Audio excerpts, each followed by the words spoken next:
Good morning, good afternoon, good evening, wherever you're watching from. I just was supposed to be on a podcast this morning, and even though we were in the same room, we were not connected. And so we had to reschedule. So it made me think, what are the connections we have? And how do the connections we have in every aspect of our life create the reality of the life that we live? What are we connected to? If you were to take a moment and breathe for a moment, are you even connected to your breath? How often do you watch your inhalation and feel your inhalation and feel your exhalation? In the People say to me, how do you stay present? How do you live a life where you are here in this moment? Well, the first thing we can do would be to connect our breath.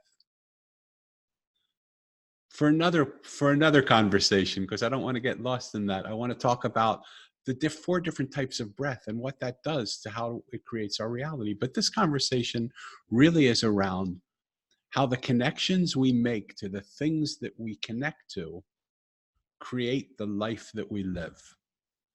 So what am I talking about?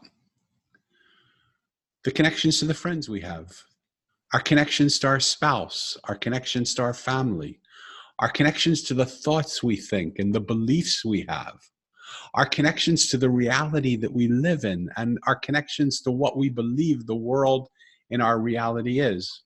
I had a conversation the other day with somebody who spoke to me about everything in his life that was happening 20, 30 years ago. And I tried to bring him to the place where this is what's happening now. Like, what are you feeling right now? I want to know you right this minute. I want to know who you are. I see you're going through some stuff.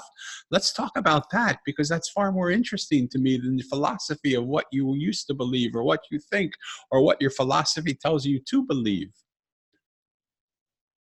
How can we be connected to this moment if we're not connected to the moment? If our beliefs and our thoughts connect us to another place? How can we be prosperous if we connect to poverty? How can we be happy if we're connected to sadness? How can we live a pain-free life if all we think about is our pain? And I want to share with you, like I've said this story 1,000 times, but it's so true and so relevant. Years ago, I went to a rabbi to get a blessing for a trip I was about to take to India. And as I was sitting there late in the night, because he was up all night and liked people to visit him, so it was about 3:00 in the morning on the day that I was about to go and to leave India. But I wanted to see him before I left Israel to go to India. And I sat in his office. And before I even got into the office, you know how sometimes your arm goes pins and needles and you just can't even pick it up? My whole body went like that. I couldn't move. Every part of my body was frozen. And I was trying so hard to get to the seat because he was just looking at me. And it seemed like I was there for days, when it was reality. I was probably there for, I'm going to say 2 minutes. But 2 minutes was forever, as I'm standing by the door with this old rabbi with a beard like longer than mine, and a group of rabbis around him with beards longer than mine and older than mine. And I could feel the presence of the room. And I was just trying to get in to see him because I was so excited to talk to him about getting this blessing to India. That was a lot of years ago. But what I feel now looking back is the language of today would be, I completely felt downloaded by him. I completely felt like he was in my system and was able to tell me. He knew me better than anybody I'd ever known, because he was inside of me, literally feeling out every part of me that existed. And finally, he looked at me and he said, "Won't you come and sit down?" And inwardly, I left because I was trying so hard to get to that chair. And so with all the effort that I put in with this force field now that seemingly he had put up in front of me, I stumbled to the chair and almost fell down. And he looked at me a little weird, like, "Are you okay?" And I said, yes, I guess I'm so excited to sit here with you today. And what happened was, he started to ask me really random questions, like what my name was, how long I had been in Israel, what I had seen. And I told him, I've seen everything. I went north, south, east, and west. I told him my name. But finally, after about the sixth or seventh question, I looked at him and I said, why are you asking me these questions? You know me better than anybody in the whole world. Why would you waste your time asking me stupid little insignificant questions? I've come here for a blessing to go to India, and I would love that blessing from you. And he said, okay, and he threw me out of the office. Well, I wouldn't go. And so he left. He and the band of rabbis he was with got up and just left the room. I sat there for hours until finally he came back into the room. And I said, hold it, don't leave. I need to know what you're trying to tell me because I don't understand. And then he sat with me and talked to me. And he said, you say you've seen Israel north, south, east, and west. You say you've seen everything. I don't believe you've seen anything because you don't know how to see. As I walked away from his office, thinking about what he told me directly after that, which was, if you want to learn how to see, come back tomorrow.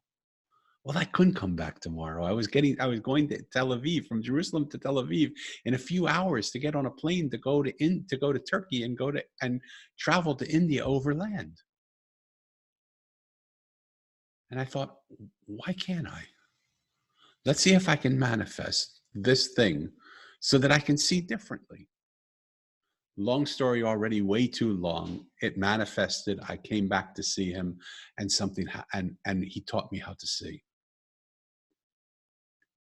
Here's the amazing thing. We're connected to what we see, but we have no idea what we don't see. How are the things that you're connected to? How are the beliefs that you think? How are the things that you think about other people? How are the things that you believe about what you should do religiously or spiritually? How are the things you believe about who you should be as a professional? How does the way you relate to your work and you think you have to be in your work create a moment for you that doesn't allow you to see the moment that is? What we connect to becomes our reality. And the beauty as I jump into this mosaic even more and more, is the mosaic's not like a jigsaw puzzle. There's such simple elegance in the fact of a jigsaw puzzle that every single piece has to go right in place for the jigsaw puzzle to be whole. I love that about a jigsaw puzzle. But I love the chaos of a mosaic even more. Because when the pieces that surround you in the mosaic no longer serve you, when you've outgrown those pieces, when it's time for you to have new connections to bring you to new realities, you can either pick yourself up, and if you're glued in, you can just break the mosaic there. It's made up of broken pieces anyway. Who cares? And you can move yourself to another place in the mosaic where you fit better, where new connections will make new things happen to you. But do you have the freedom of your mind? Do your belief systems allow you to believe those things? Think about it and let me know what you feel. Because one of the beauties of our life is that we choose the connections we choose to make. We don't have to live like anybody else wants us to live. We can choose to connect to this world in the way we connect to this world. And if it's not bringing us the happiness and the peace and the prosperity and the health that we want, we can change. Okay, that's it for now. Thank you so much. I look forward to having more of these conversations.